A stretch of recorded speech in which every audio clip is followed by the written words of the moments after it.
요즘 시장 보면 정말 변동성이 크죠. 이럴 때 안정적인 배당, 그리고 또 성장, 이 두 가지 다 잡고 싶어 하는 분들 많으실 텐데요. 네, 맞아요. 정말 고민이 많은 데는 시점이죠. 그래서 오늘은 보내주신 자료들 좀 보면서 요즘 아주 관심 뜨거운 미국 배당 ETF JEPQ와 SCHD 이 두 개를 좀 깊이 파고 들어볼까 합니다. 아, JPQ랑 SCHD요? 네, 좋습니다. 이게 언뜻 보면 비슷해 보일 수도 있는데 들어보니까 운용 방식이나 담고 있는 종목들 이게 꽤 다르더라고요. 네, 완전히 다른 길을 걷는다고 봐야죠. 과연 어떤 매력이 있고 또 당신의 투자 여정에서 어떤 선택지가 될 수 있을지 그 핵심을 좀 같이 찾아보겠습니다. 자, 그럼 바로 시작해 볼까요? 네, 먼저 JPQ 이야기부터 해보죠. JP모건에서 2022년에 그러니까 비교적 최근에 내놓은 ETF인데요. 네, 맞습니다. 나온 지 얼마 안 됐죠. 이게 기본적으로는 나스닥 100 지수를 따라가는 그런 대형 기술주 중심 포트폴리오더라고요. 네, 상위 10개 종목 비중 보니까 거의 50%가 넘던데 그럼 나스닥 움직임하고 정말 비슷하게 가겠네요. 네, 그렇죠. 나스닥백과 상당히 유사하게 움직일 가능성이 높습니다.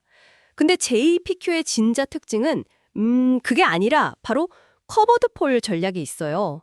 커버드 콜 들어봤어요? 네, 가지고 있는 주식을 담보로 해서 콜옵션을 파는 거예요. 그리고 그 대가로 받는 프리미엄, 이걸로 이제 배당을 주는 방식이거든요. 그러니까 그 옵션 매도 프리미엄이 배당 재원이 되는 거군요. 그럼 만약에 주가가 엄청 크게 오르면요? 옵션 때문에 수익이 좀 제한될 수도 있겠네요? 정확히 보셨습니다. 그게 커버드 콜의 특징이죠. 주가 상승 잠재력 일부를 좀 내주는 대신에 옵션 프리미엄 수익으로 꾸준한 배당, 특히 월배당을 추구하는 거예요. 반대로 주가가 떨어질 때는 그 프리미엄이 약간 뭐랄까 쿠션 역할을 해주기도 하고요. 네, 어느 정도는요. 하락폭을 좀 완충해주는 효과가 있죠. 특히 변동성이 클 때는 옵션 프리미엄 자체가 높아지니까 그럴 때는 배당 수익률이 더 매력적으로 보일 수도 있어요. 매달 현금 흐름 필요하신 분들한테는 정말 귀가 솔깃해지는 이야기인데요. 그렇죠. 월배당이니까요. 근데 이게 나스닥 100 기반이니까 아무리 커버드 콜이 있어도 기술주 변동성 크면 주가 자체는 좀 흔들릴 수 있겠네요. 바로 그 점입니다. 그건 감안해야 해요. 안정적인 월배당, 그리고 기술주 성장성, 이 두 가지를 노리지만 그 이면의 변동성 위험하고 상승 제한 가능성, 이걸 같이 이해해야 하는 거죠. JPQ 전략 흥미롭네요. 그럼 이제 완전히 다른 스타일, SCHD는 어떤가요? 이건 다우존스 미국 배당 100 지수를 따른다고 하던데요. 네. SCHD는 접근법이 아주 클래식합니다. 전통적이요? 네. 기준이 아주 명확하고 까다로워요. 예를 들면 최소 10년 이상 꾸준히 배당금을 늘려온 기업이어야 하고요. 와, 10년? 네. 그리고 재무 상태도 탄탄해야 하고 배당 수익률도 높아야 하고 뭐 시가총액이나 거래량 기준도 있고요. 이런 걸 다 통과한 100개 기업만 딱 담는 거죠. 이야, 들어보니까 정말 이건 뭐랄까 시간과 함께 성장하는 배당, 여기에 완전 초점을 맞춘 느낌인데요? 맞습니다.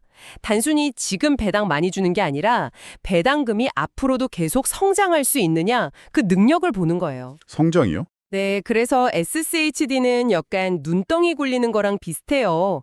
당장보다는 10년, 20년 뒤에 배당금이 복리 효과로 불어나서 당신의 현금 흐름을 꾸준히 늘려주는 것. 이걸 목표로 하거든요. 그럼 주로 어떤 섹터 기업들이 많아요? 주로 이제 금융이나 산업재, 필수 소비재 같은 전통적인 가치주 섹터 비중이 높은 편이죠. 그래서 좀 인내심이 필요한 투자랄까요? 그렇군요. 수익률을 보니까 이게 또 재밌는데요. JPQ가 상장한 게 2022년 5월인데 그때 이후로 배당 포함해서 총 수익률 보니까 JPQ가 약 48%, SCHD가 약 12%.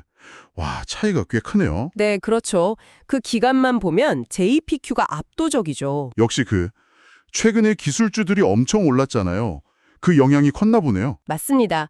딱 그 시기가 빅테크 중심의 나스닥 강세장이었으니까요.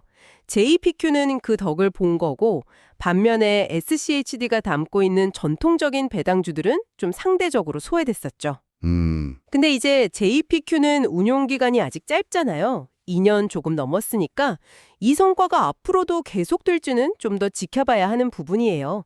과거 데이터가 미래 수익률을 보장해주진 않으니까요. 하긴 그렇네요.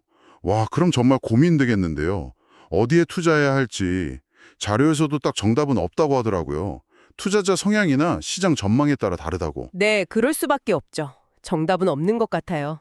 만약에 매달 따박따박 들어오는 현금 흐름이 너무 중요하고 앞으로도 계속 기술주가 시장을 이끌 것 같다? 이렇게 생각하시면 월배당주는 JPQ가 매력적일 수 있죠. 배당이랑 성장성 둘 다 잡는 셈이니까요.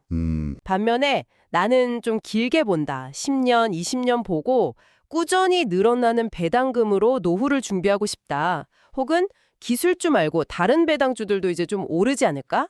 이렇게 기대한다면 오히려 지금 SHD 주가가 좀 부진한 게 기회일 수도 있다. 그렇죠. 장기적인 관점에서는 오히려 지금이 매수 기회일 수도 있는 거죠.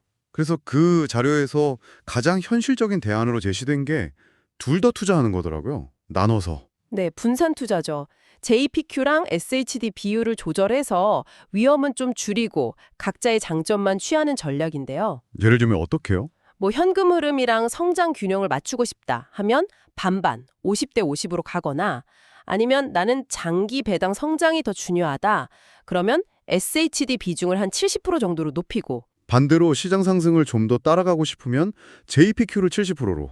네, 그렇게 자신의 투자 목표나 성향에 맞게 비율을 조절하는 거죠. 네, 오늘 JPQ하고 SHD 이 두 가지 참 다른 색깔을 가진 배당 ETF를 깊게 들여다봤는데요. JPQ는 기술주 성장의 커버드 콜로 월현금 흐름을 더하고 SHD는 진짜 검증된 배당 성장주에 길게 투자하면서 배당금 자체를 치워나가는 걸 놓인다. 이 차이가 확실히 느껴지네요. 네, 핵심을 잘 짚으셨습니다.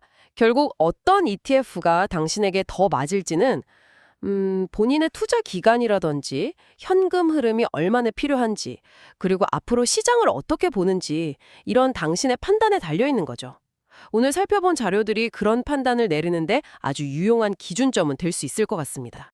오늘 저희가 수익률 얘기를 많이 했는데 이걸 넘어서요.